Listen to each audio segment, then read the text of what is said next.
안녕하세요. 2022년 1월 18일 아주 작은 습관의 힘 7번째 시간입니다. 오늘은 우리가 고객과 상담을 하면서 유용하게 쓸 수 있는 상담 기법을 하나 알려드리고자 합니다.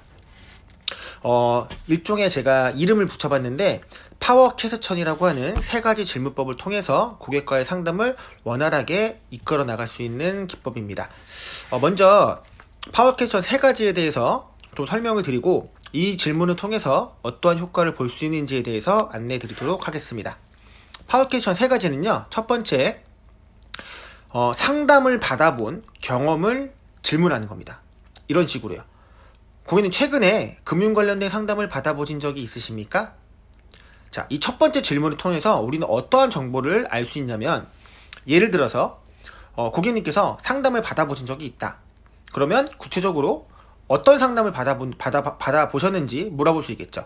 그래서 보험 설계사를 통해서 상담을 받아보신 건지, 혹은 은행원을 통해서 상담을 받아보신 건지, 혹은 증권회사를 통해서 상담을 받아보신 건지, 그렇게 전문가를 통한 상담을 받아보신 적이 있는지를 여쭤볼 수가 있고요. 그거를 통해서 알 수 있는 점은, 만약에 보험 설계사를 통해서 최근 1년 안에 상담을 받은 적이 있다면 그 보험 설계사를 어떻게 소개를 받았는지, 어떤 관계인 건지, 친구인 건지, 지인인 건지, 가족인 건지, 이거를 우리가 알 수 있겠죠. 그러면 예를 들어서 미래에셋 생명에 다니는 친구가 있어서 상담을 받은 적이 있다. 그러면 우리는 내가 어떤 걸 제안을 했을 때 이 제안서를 그 미래에셋 다니는 친구한테 검토할 수 있겠구나 라는 거를 우리가 사전에 파악할 수 있습니다. 또 다른 거는 정반대로 상담 받아본 적이 없습니다 라고 했을 때는 저는 이렇게 해요. 상담 받아보신 적이 없으세요? 제 약간 표정을 지금 좀 웃기게 했는데, 상담을 안 받아봤다라는 거에 대해서 어떻게 그럴 수가 있죠? 상담을 꼭 받아보셨어야 되는데, 누구나 다 상담을 받는데 왜 지금까지 상담을 안 받아봤냐라는 식으로 어떻게 보면 이상한 눈빛으로 고객을 쳐다보시면 됩니다. 그러면 고객이 어떻게 느끼시냐면, 상담 안 받아본 게 그렇게 큰 일인가? 라고 생각을 할 수가 있겠죠. 그래서 앞으로 제가 진행하는 상담이 굉장히 중요하고 필수적으로 사람들이 받는 금융 상담이다 라는 인식을 주기 위해서 이 질문을 통해서 고객과의 어떤 고객의 경험이라든가 고객의 과거의 습관들을 좀 파악해 볼 수 있을 것 같습니다. 두 번째 질문은, 그렇다면 평소에 금융과 관련돼서 어떤 정보가 필요할 때는 그 정보를 주로 어느 매체나 어떤 루트를 통해서 확인하시고 습득하시는 편이십니까? 예를 들어서 네이버 지식인을 통해서 저는 좀 확인합니다. 저는 유튜버를 보고 있습니다. 혹은 저는 친구들한테 좀 의존하는 편입니다. 혹은 저는 부모님한테 의존하는 편입니다. 이렇게 답변을 들을 수가 있습니다. 그 답변을 통해서 우리가 어떤 걸 알 수 있냐면, 첫 번째 질문처럼 예를 들어서 전 부모님한테 좀 물어보는 편입니다 라고 할 경우는, 내가 어떤 제안을 하게 되면 그 제안을 부모님께 검토를 받겠죠. 그러면 클로징을 하더라도 이런 거절이 나올 수 있는 거예요. 근데 일단 저 부모님께 한번 여쭤봐야 될 것 같아요. 이렇게 거절이 나올 수 있습니다. 그래서 사전에 이분이 부모님에 대한 경제적인 거를 하는 성향을 갖고 있다는 거를 우리가 사전에 파악할 수 있기 때문에, 상담을 하면서 사전 거절 처리로 부모님 세대의 재테크와 고객님의 세대의 재테크는 다르다. 그렇기 때문에 부모님께서 지금까지 경험하셨던 그 경험을 가지고 앞으로 재테크를 임한다면 실패할 가능성이 크다. 이거에 대해서 상담을 진행하면서 사전에 그 거절 처리를 해놓는 거예요. 그래서 클로징을 했을 경우에, 클로징에서 고객님께서 저 부모님한테 그래도 한번 물어봐야 될 것 같아요 라고 했을 때, 그동안에 제가 경제 환경이 달라졌다, 재테크 시대가 달라졌고 부모님 시대와 우리 시대는 다르다라는 걸 꾸준하게 얘기해왔기 때문에, 거기서 다시 한번 부모님께 여쭤봐도 되겠지만 부모님께서 여쭤보셨을 때는 반대할 수 있다. 왜냐면 그 시대에는 그랬으니까 라고 그 거절을 방어할 수 있는 우리가 어떠한 이야기를 드릴 수가 있겠습니다.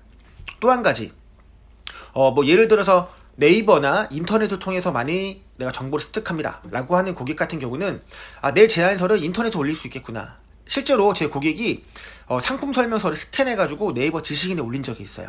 그러면 과연 어떤 대답들이 올라올까요?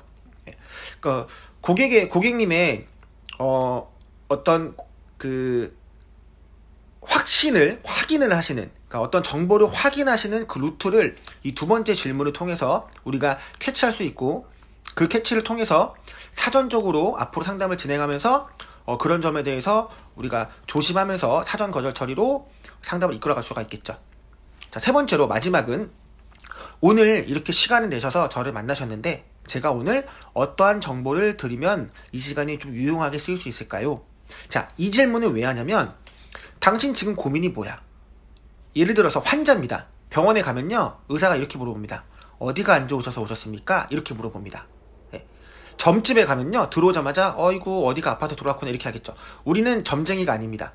우리는 일종의 의사예요. 그렇다면 그 고객이 지금 현재 경제적으로 어떠한 어려움을 겪고 있는지, 어떠한 고민이 있는지를 우리는 확인해 볼 필요가 있어요.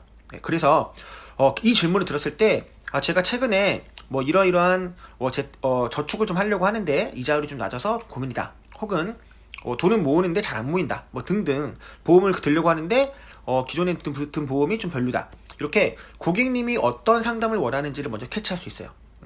그리고 고객님께서 막연하게 우리가 오피를 하게 되면 막연하게 저는 그냥 상담 받아보라서 받는 건데요. 이렇게 얘기할 수도 있겠죠. 그럴 경우는 고객을 이제 이끌어 나가시면 돼요. 그러세요? 그럼 고객님 재테크에는 좀 관심이 있으셨어요? 그러시니까 저를 만나셨겠죠. 그러면 재테크를 하는데 어떤 식으로 어떤 관점을 가지고 앞으로 재테크를 하면 좋을지에 대해서 이야기를 해드리면 고객님께 좀 도움이 되겠습니까? 이렇게 우리가 상담을 이끌어 나갈 수도 있습니다. 또 한 가지는 고객님께서 어떠한 특정 상담을 원하시는데 그게 예를 들어서 주식 투자입니다. 그러면 저희가 세일즈를 하는 역량이랑은 좀 방향성이 다르겠죠? 네, 그럴 경우에는 고객님, 그러면 제가 오늘 주식 투자와 관련된 부분에 대해서 말씀드리겠습니다. 그리고 고객님이 요청하신 주식 투자와 더불어서 제가 고객님께 드리고 싶은 투자의 관리 기법인 위험을 어떻게 관리하는지, 투자에도 위험 해치가 들어가는 것처럼, 리스크 매니지먼트가 들어가는 것처럼 우리 인생에도 리스크 매니지먼트가 들어가야 됩니다. 위험 관리가 들어가야 됩니다. 그래서 고객님께서 저한테 요청하신 주식과 관련된 상담을 제가 1차로 드리고, 두 번째로 제가 고객님께 드리고 싶은 이야기인 위험 관리, 우리의 재무적으로 위험 관리를 어떻게 해야 되는지에 대해서 설명을 드리겠습니다. 이런 식으로 고객이 원하는 상담 하나, 그리고 내가 하고 싶은 이야기 하나를 고객님께 사전에 말씀드리고 그 두 가지의 이야기를 제가 드려보겠습니다 하고 우리의 OP를 진행할 수도 있겠죠. 자, 파워 퀘스천 세 가지에 대해서 좀 정리하고 좀 말씀드려봤는데, 제가 다음 시간에는 이 파워 퀘스천을 통해서 어떻게 OP를 하고 어떻게 TA 하는지를 조금 더 구체적으로 설명드려보도록 하겠습니다. 오늘도 수고하셨습니다.